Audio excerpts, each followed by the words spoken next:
Pela primeira vez, o censo demográfico investigou o número de pessoas com diagnóstico de autismo no Brasil. O resultado?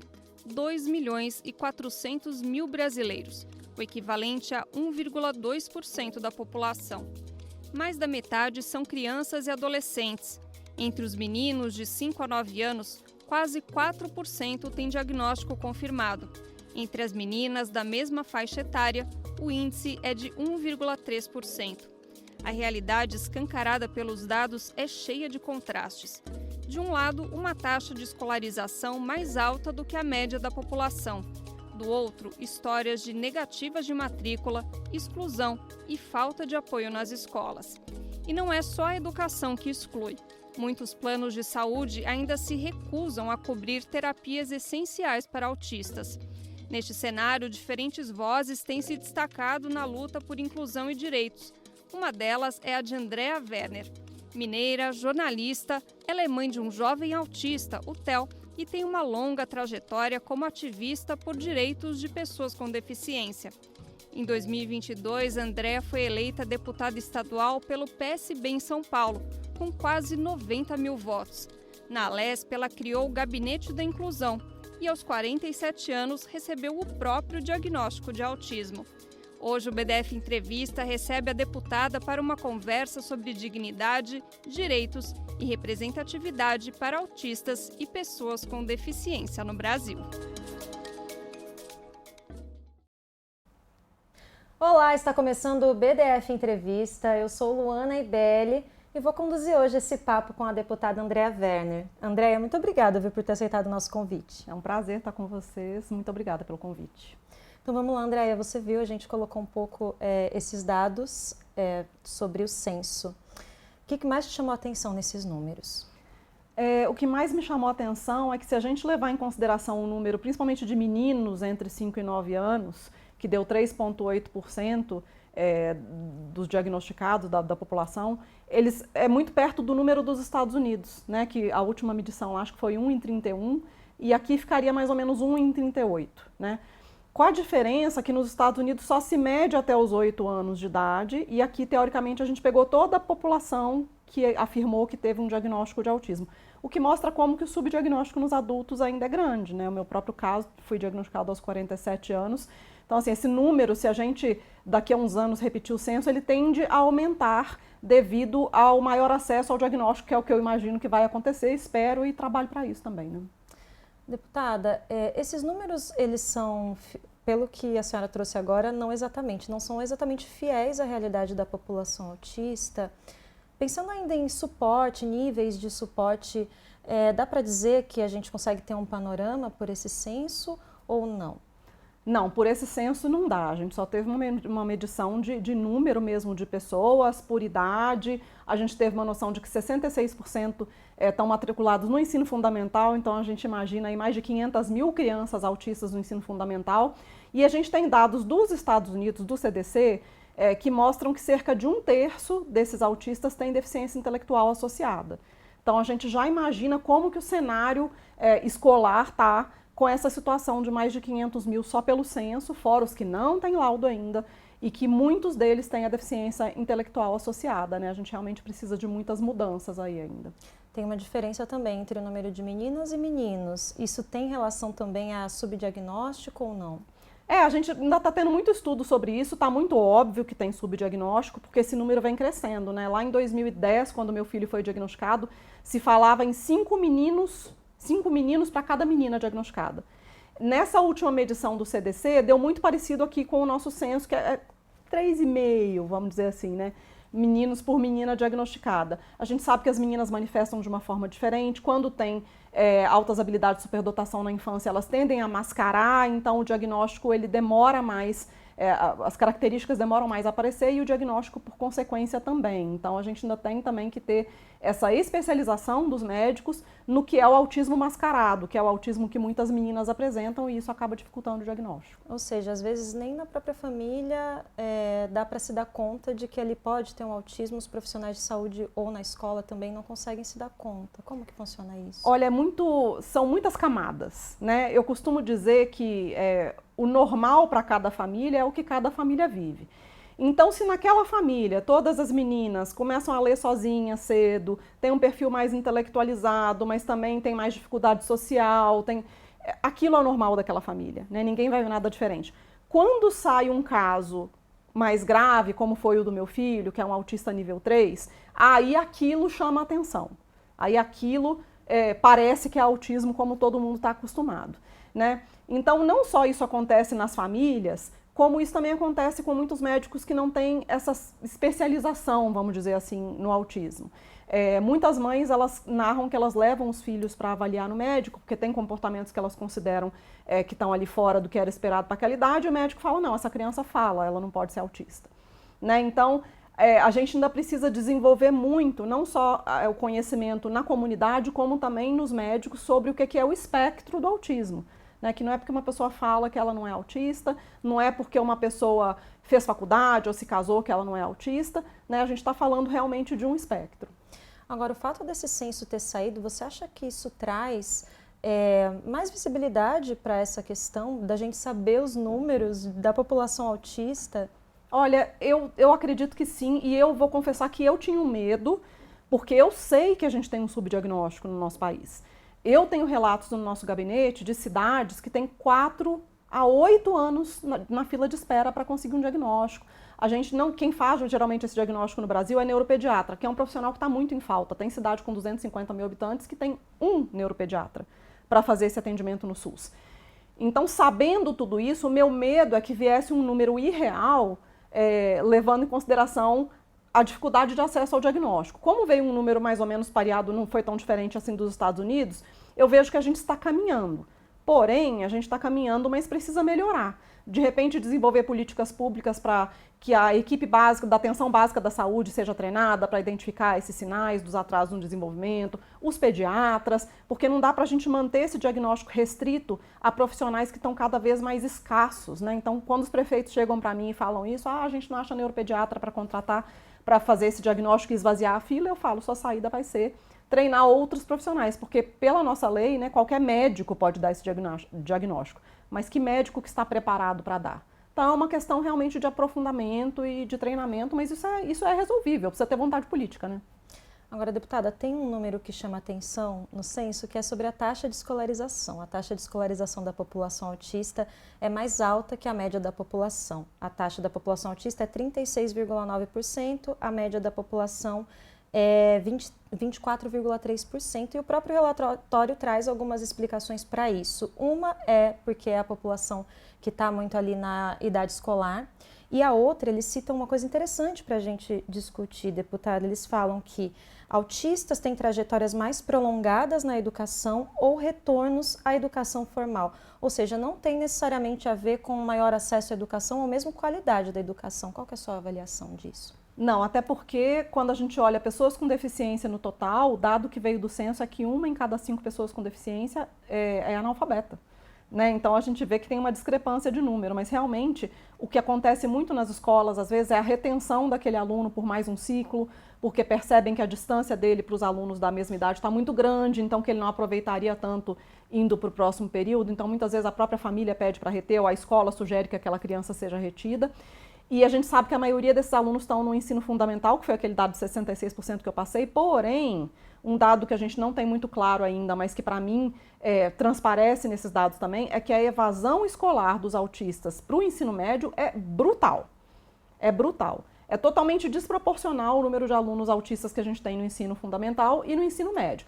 Porque a gente sabe que, levando em consideração a escola pública, as escolas municipais, por mais precariedade que às vezes apresentem, elas ainda são muito melhores do que as escolas estaduais. O pânico de toda mãe é quando o filho vai sair da municipal para a estadual, porque sabe que se tinha pouco apoio, agora não vai ter nenhum, então essa evasão escolar é gigantesca no ensino médio.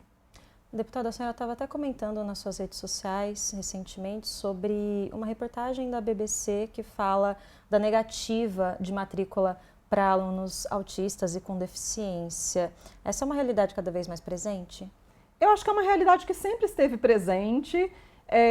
mas não deveria mais estar, já que a gente já tem há vários anos, né, há pelo menos 10 anos, uma legislação que proíbe esse tipo de atitude e ainda pune. Eu mesma tive uma lei, meu primeiro projeto de lei foi aprovado aqui em São Paulo, que virou a Lei 17.798, ela multa escolas que recusam a matrícula de crianças com deficiência. A questão é que dificilmente os pais judicializam, porque vem aquele raciocínio de, mas eu vou judicializar porque recusaram e aí eu vou manter o meu filho numa escola que não queria ele. E eu sempre digo, não, você pode levar para outra escola, mas você judicializar é pedagógico. Né? Porque no momento em que a escola começa a gastar com o advogado para se defender, ela vai fazer as contas e perceber que aquilo não está sendo muito interessante para ela e ela vai passar a não repetir essa conduta com outros alunos. Então é necessário que se judicialize, mas a maioria das famílias fica tão ferida com aquela situação que não quer nem mais ouvir falar disso e só quer voltar para casa e descobrir uma escola que aceite o filho. Mas infelizmente eu acho que a sensação de impunidade dos gestores escolares é que vem perpetuando esse tipo de situação e a falta de judicialização também. Para judicializar, a senhora tem dicas, assim, como que a família deve buscar? Porque nem sempre também é um processo barato, né, deputada?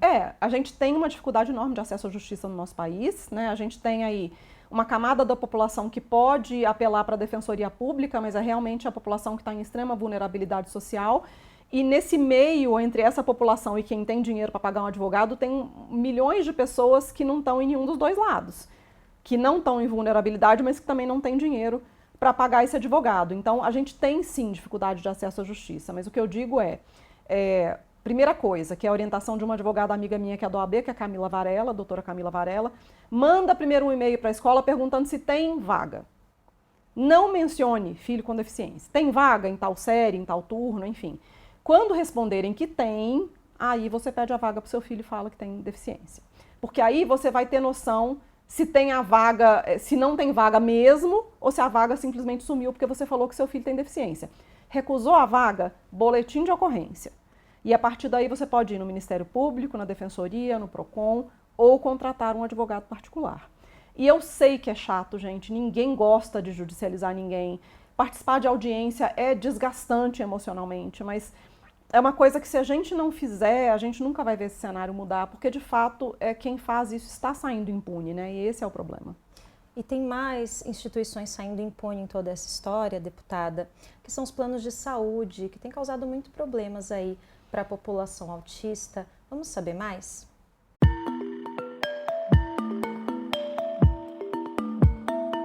Eles pagam em dia, mas para os planos de saúde são um prejuízo. Crianças autistas, idosos, pacientes com câncer, pessoas que dependem de aparelhos para sobreviver. Em 2024, uma reportagem do Intercept Brasil denunciou uma onda de cancelamentos unilaterais e negativas de cobertura por parte de convênios. Só entre janeiro e maio de 2024, a Agência Nacional de Saúde recebeu mais de 9.500 denúncias de cancelamentos ou negativas. A investigação revelou dados levantados pela deputada Andréa Werner. Ela mapeou quase 1.000 denúncias contra os planos de saúde no estado de São Paulo desde 2023 e descobriu um aumento de 212% no cancelamento de contratos de autistas. Os cancelamentos unilaterais são ilegais, a não ser em casos de falta de pagamento ou fraude, mas para as operadoras o crime compensa. As multas são baixas, nem chegam a arranhar os lucros do setor. Enquanto isso, famílias seguem lutando na justiça e crianças autistas e outras pessoas vulneráveis ficam sem atendimento e sem perspectivas. Pois é, e no meio de toda essa injustiça, está para ser votado em breve o PL dos planos de saúde, que já tramita há pelo menos 18 anos, né, deputada? O que está em jogo em tudo isso e qual a força dos planos de saúde para influenciar esse processo? Olha, qual a força dos planos de saúde? Eu te respondo com o que eu ouvi de vários deputados e senadores quando eu nem era eleita ainda, eu só era ativista lá em Brasília. É o lobby mais poderoso do Congresso Nacional. A gente está falando de pessoas que detêm o poder financeiro nesse país, que doam para campanhas de políticos da direita e da esquerda. Eles não têm ideologia política, eles doam para todo mundo porque todo mundo no final fica dependente deles. É uma coisa pesadíssima esse lobby, que ele atinge tanto o legislativo quanto o executivo e o judiciário. que foi o que a gente viu em 2022, quando o STJ definiu que os planos só deveriam cobrir aquilo que estava no rol da ANS, né, que foi na época que eu e outras mães do Brasil inteiro, a gente estava acorrentada do lado de fora, e a gente se mobilizou no Congresso Nacional para derrubar essa decisão do STJ através de uma lei que foi a 14454, que determinou que o rol era exemplificativo. E desde então, eles começaram com essas atitudes para, ok, já que a gente não conseguiu que o rol seja taxativo, então a gente vai se livrar daqueles pacientes que a gente considera que dão prejuízo, né? Então, logo que eu assumi o mandato em 2023, a gente começou a receber muitas, centenas de denúncias de o plano do meu filho foi cancelado de uma hora para outra, não entendi o que aconteceu, sendo que o tema 1082 do próprio STJ impede que você cancele a apólice de quem está em tratamento. Além de autistas, a gente viu pessoas com deficiência, grávidas, com mais de 30 semanas de gestação, pessoas com câncer, pessoas que estavam internadas e receberam a comunicação do cancelamento do plano de saúde. A gente tem muita judicialização? Tem. E no caso do autismo especificamente, saiu uma matéria recentemente dizendo que 90% dá ganho de causa. Por que será? Porque os planos não cumprem o que deveriam cumprir, eles tratam saúde como se fosse um carro, um terreno, né, um imóvel, e a ANS, que é a agência que deveria fiscalizar esse segmento, na verdade mais passa pano para eles do que fiscaliza de verdade. E o que pode vir a partir desse PL, deputada? Não é à toa que ele está tramitando por 18 anos, não é mesmo? Já veio muita gente que quis colocar coisa, aí o outro grupo fez pressão e tirou a coisa, aí um puxa para cá, puxa para lá o tempo inteiro, né? Então, a última versão que eu vi desse PL, as operadoras estavam querendo colocar aqueles planos que só atende ambulatorial, então não atende internação, não atende tratamento, né? Que é o tal do plano... tinha um nome que eles deram recentemente que eu esqueci agora, mas não vem ao caso. Elas também queriam poder aumentar com a participação sem limites e colocar reembolso só de acordo com o contrato. Pelo seguinte, se você precisa de um médico e o seu plano de saúde não tem esse médico credenciado, essa especialidade, pela lei atual ele tem que te reembolsar 100% da consulta. Eles querem assim, que se no contrato está falando que eles reembolsam R$30, então você vai ter R$30, independente se o seu médico custou R$200 ou R$800.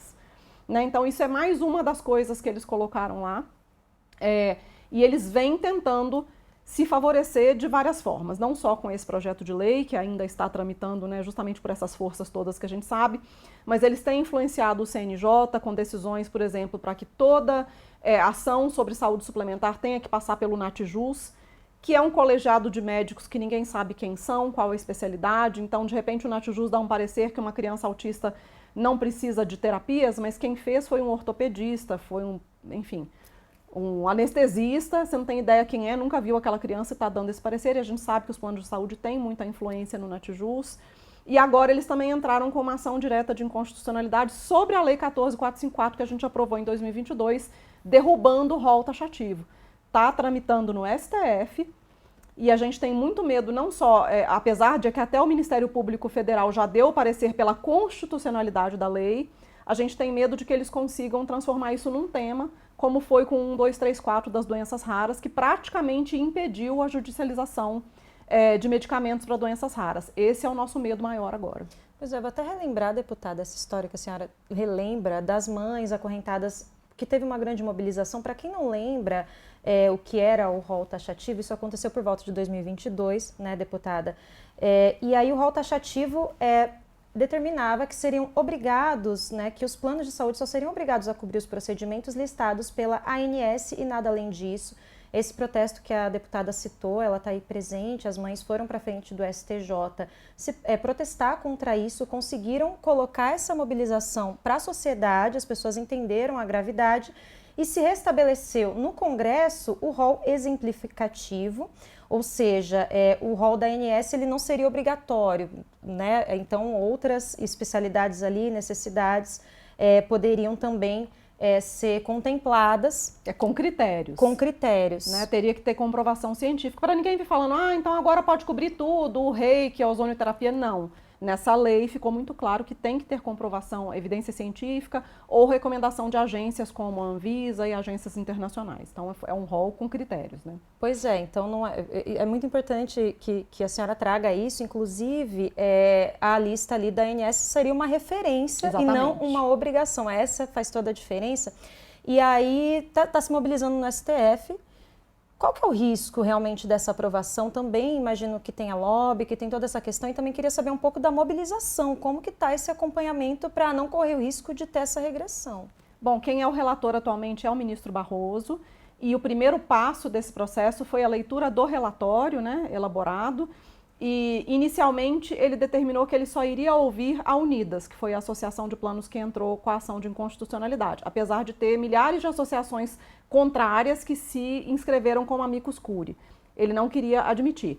E aí eu gravei um vídeo da minha casa falando desse risco e como era necessário que o ministro Barroso também abrisse para ouvir as associações que eram contra essa ação. As pessoas mandaram e-mails, eu pedi que elas mandassem e-mails educados ao ministro Barroso, né? E no dia seguinte ele mudou de ideia e assumiu essas associações para falar, então essa audiência já aconteceu lá no STF e agora tem que ver quando que eles vão marcar o início do julgamento mesmo. Eu tenho muito medo porque eu vivenciei muito de perto a força desse lobby, né? Então, a gente tem tentado conversar com os ministros, explicar a situação, explicar que na época que foi determinado o rol taxativo, pessoas que estavam de home care, o plano mandou simplesmente determinação para que se desligasse os equipamentos e saísse para a enfermeira. Assim, a gente recebeu esse tipo de denúncia. Pessoas ficando sem medicamentos que são essenciais à vida, fora toda a questão da sobrecarga do SUS.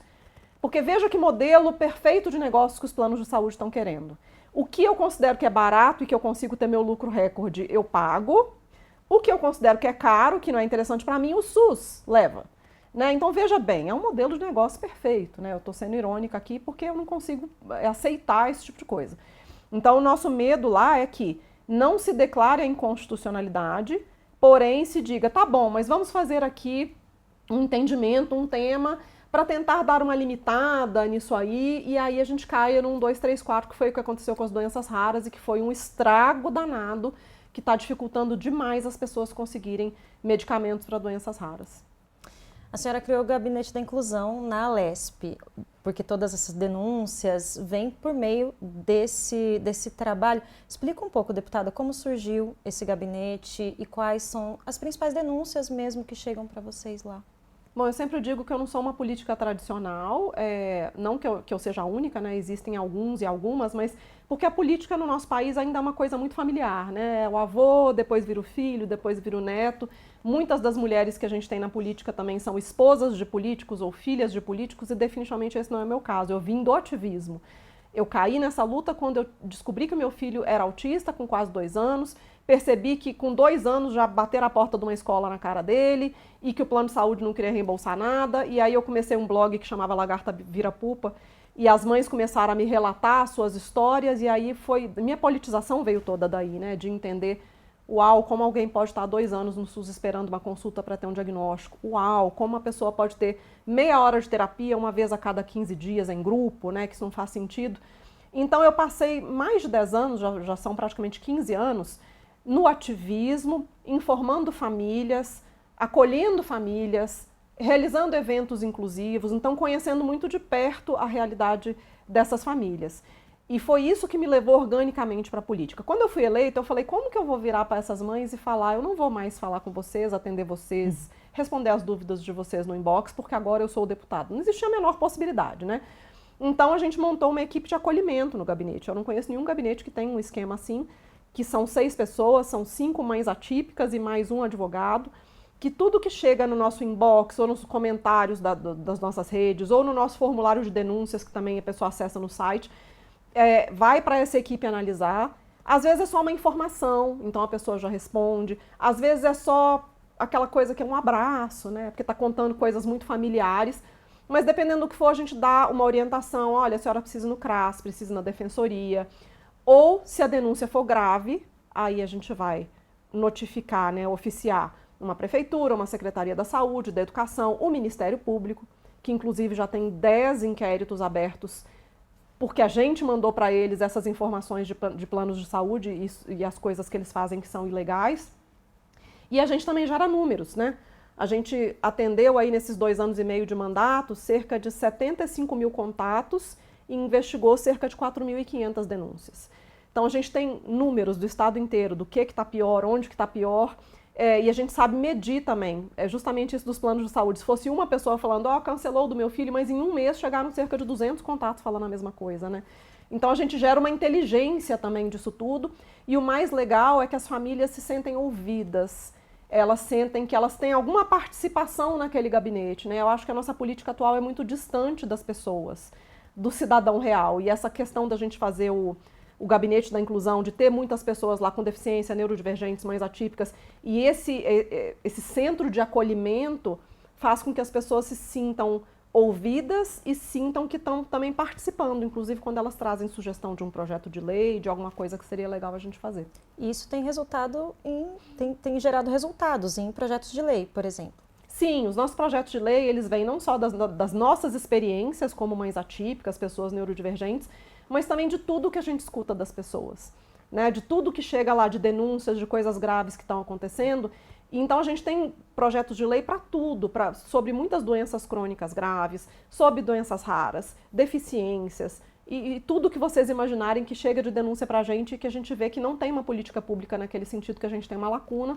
Então a gente já protocolou mais de 100 projetos de lei nesses 2 anos de mandato, e a gente está sempre ouvindo a população para entender as necessidades. Eu acho que a maior dificuldade que a gente tem é que, infelizmente, não se resolve tudo com projeto de lei.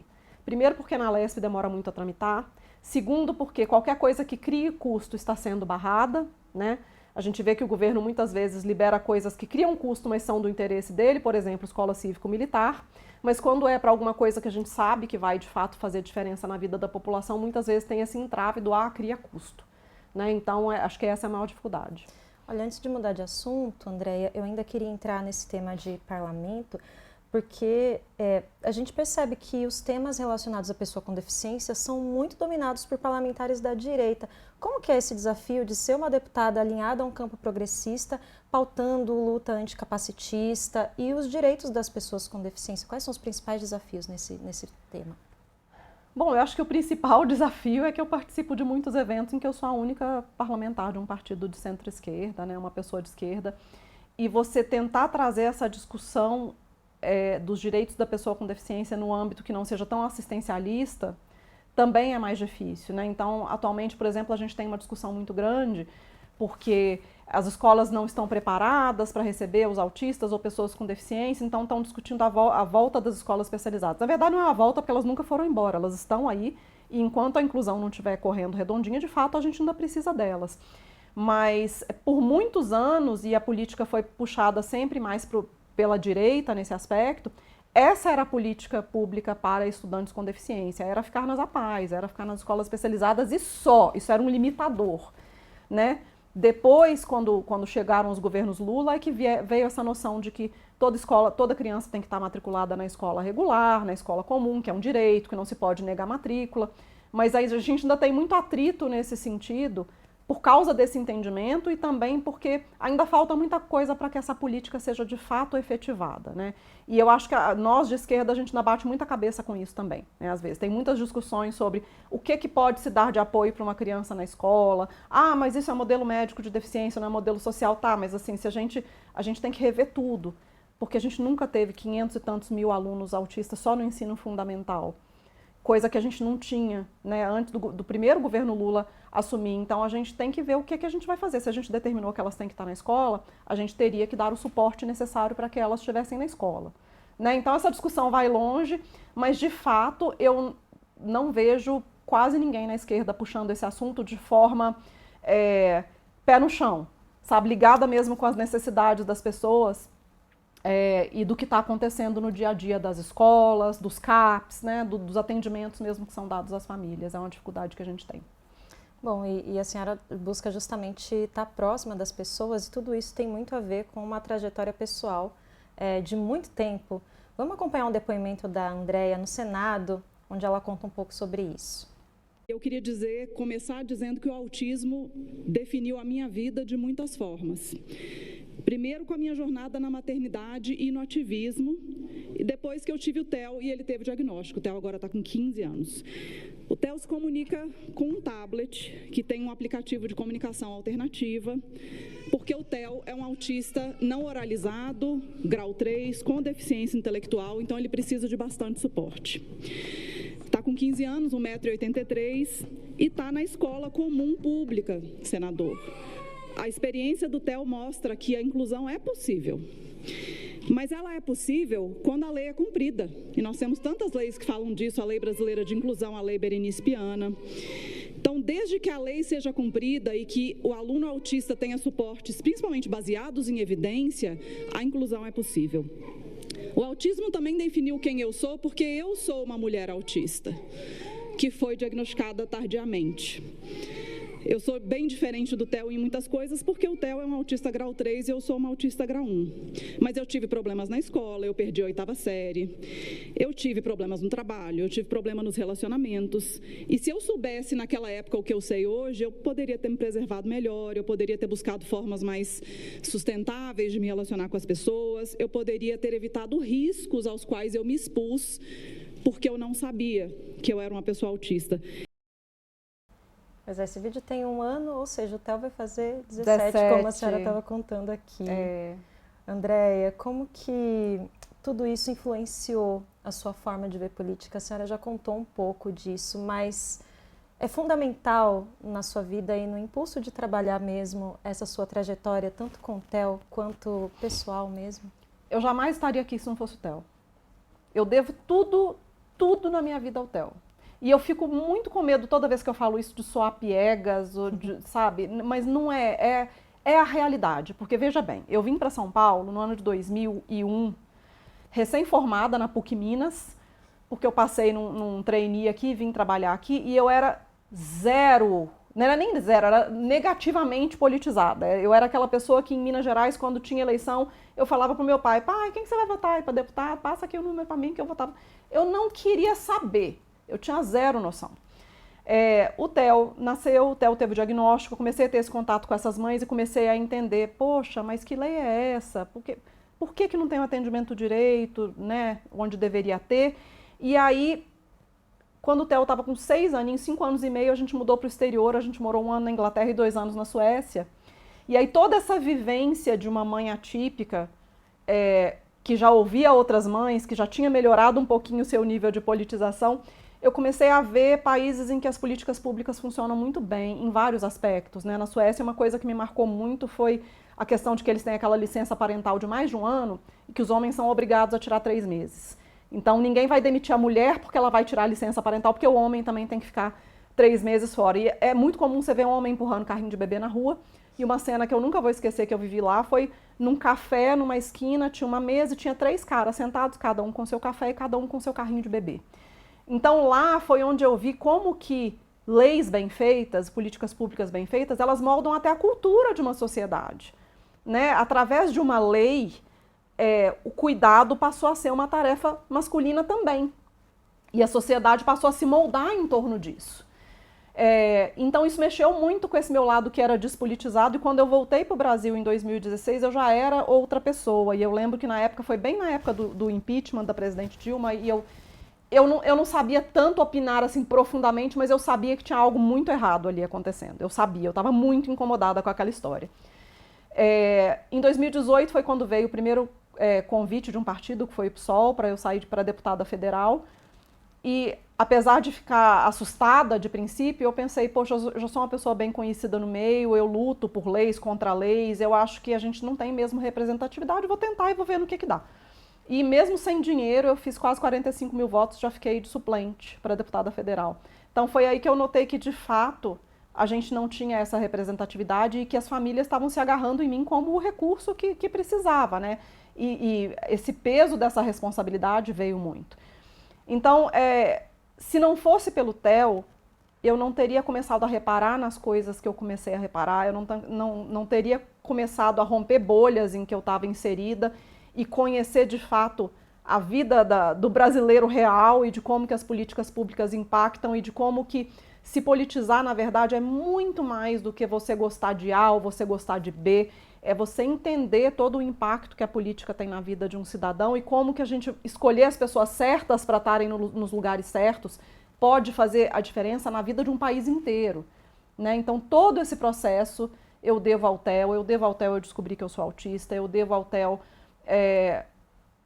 ter uma missão de vida, né, que eu tenho hoje. Então eu sou extremamente grata, e eu falo isso para ele assim com muita frequência. O tanto que ele veio para mudar a minha vida mesmo, sabe? O tanto que eu sou grata a ele. E mudar a vida de um monte de gente, através de um trabalho que impacta muitas pessoas, né, Andréia? Agora, olha só que interessante, apesar dessa vivência tão próxima com o Theo, o seu diagnóstico de autismo veio aos 47 anos. Como que foi essa trajetória? O que influenciou nessa demora? E a senhora fala nesse depoimento no Dia Mundial da Conscientização pelo Autismo no Senado, o quanto isso trouxe consequências para a sua vida, né? Sim.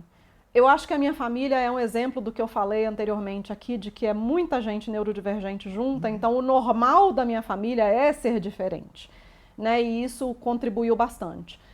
Tanto que uma das teorias que eu tenho para eu ter demorado tanto a perceber que tinha alguma coisa diferente com o Theo é que aquilo é o normal na minha família, de certa forma, né? Então, quem acabou percebendo foram as professoras, quando ele entrou para a escolinha com quase 2 aninhos. Mas a pessoa que ela é neurodivergente, ela sabe que ela não é como as outras pessoas. Eu já sabia desde criança.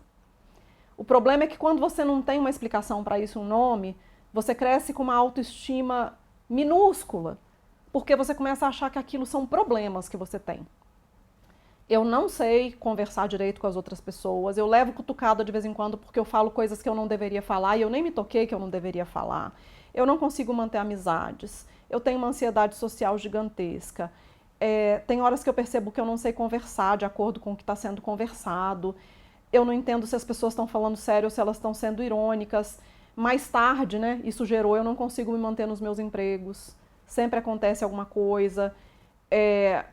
Então, esse diagnóstico que a gente vai mascarando desde cedo, porque nós, principalmente mulheres, a gente aprende isso muito desde cedo, ele começa a cobrar o seu preço, principalmente ali na adolescência, que foi quando eu desenvolvi esse transtorno de ansiedade generalizada, depressão, eu desenvolvi transtorno alimentar.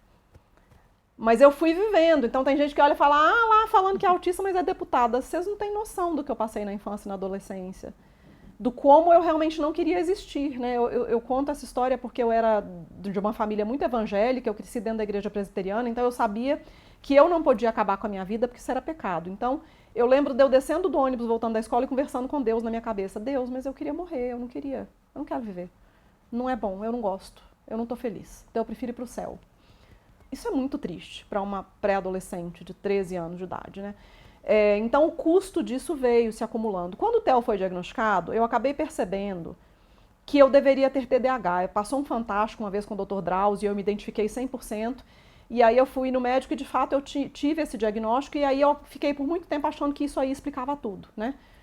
Só que aí justamente nesse ano de 2022 que eu comecei a ir muito para Brasília para protestar no STJ, aquela coisa, eu comecei a conviver muito de perto com muitas mulheres autistas.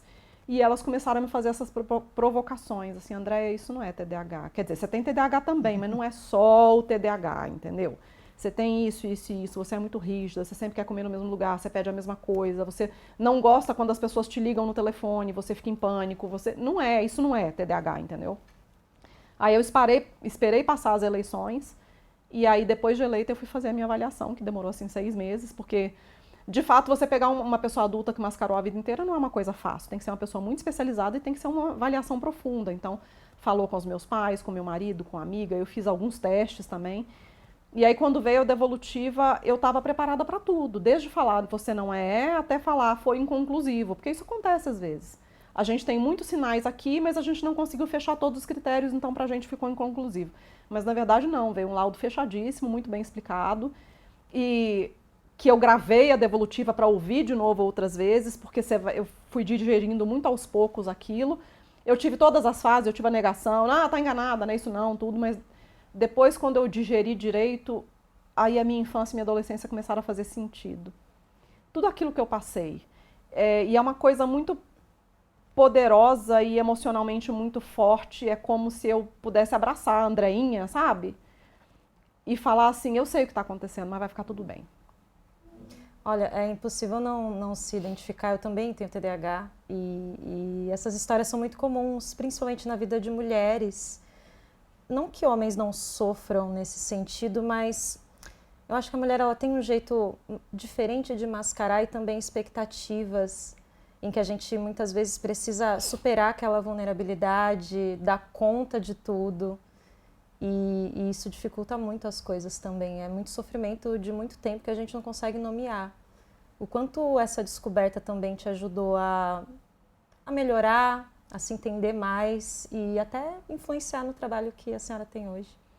Eu brinco com o meu gabinete, porque tem muita gente neurodivergente lá, que cada dia um é acompanhante terapêutico do outro, né? Então, assim, a gente se ajuda nos momentos de dificuldade, de apoiar literalmente no braço do outro quando está muito desregulado ou tudo, de cancelar a reunião. E eu passei a ter uma abertura maior com todo mundo que eu recebo no gabinete sobre isso. Então, se eu recebo um prefeito lá e ele fala alguma coisa que eu não entendi, se ele está sendo irônico ou se ele está falando sério, eu falo, eu não entendi, eu sou autista, o senhor está sendo irônico ou o senhor está falando sério? Para a pessoa me explicar. Né? Porque antes, o que a gente faz, a gente que é autista? Quando a gente não entendeu se a pessoa está sendo irônica ou não, a gente olha para as pessoas em volta. Se elas estão rindo, a gente ri também. Mas na cabeça está assim, meu Deus do céu, o que está acontecendo? Né? Eu não vou mais fazer isso. Se eu não entendo, eu falo, eu não entendi. E a pessoa me explica. Né? Então isso já ajuda muito.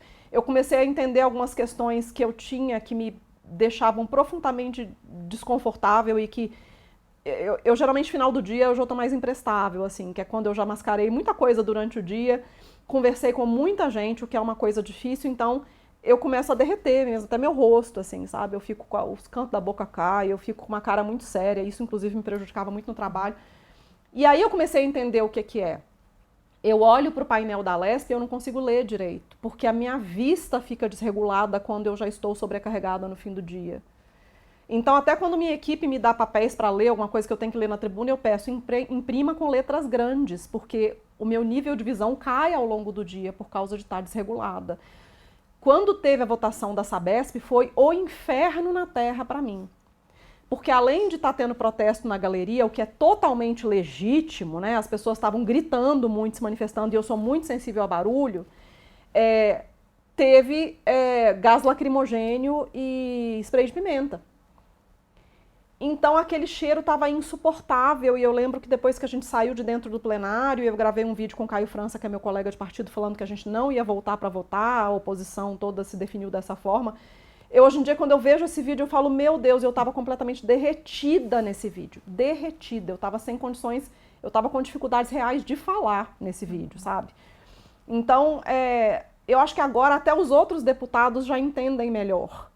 E olha que interessante, né? O fato dos deputados de um ambiente que não é tão diverso, pelo contrário, muito pouco diverso, terem a oportunidade de conviver com essa diversidade, também vai melhorando ali esse ambiente político, deputado. E aí eu também pergunto, para além dessa importância da representatividade, como tudo isso, esse ambiente mais diverso pode colaborar para a gente avançar no que precisa? Por exemplo, pensando na luta anticapacitista, tem muito ainda para avançar. O que a senhora gostaria de construir no meio de tudo isso? Olha, a própria Lesp não é acessível. Não é acessível, gente. Não é acessível nem para quem tem TDAH ou deficiência intelectual, porque nem sinalizada ela não é. Para você achar meu gabinete lá, olha, é bom você já conhecer mais ou menos o esquema ali, porque é muito difícil. As mesas no restaurante, cadeira de rodas não entra embaixo. Né? Então a gente até entregou um relatório para o presidente da casa com todas essas mudanças que precisam ser feitas, mas de novo, precisa de dinheiro. Então o que eu percebo muito é que assim, todo mundo é parceiro da causa da pessoa com deficiência. Todo mundo ama os deficientes, né? Assim que fala, né? Tô sendo irônica, mas no mês do autismo todo mundo bota o lacinho aqui, faz post com criança bonitinha, com lacinho de quebra-cabeças.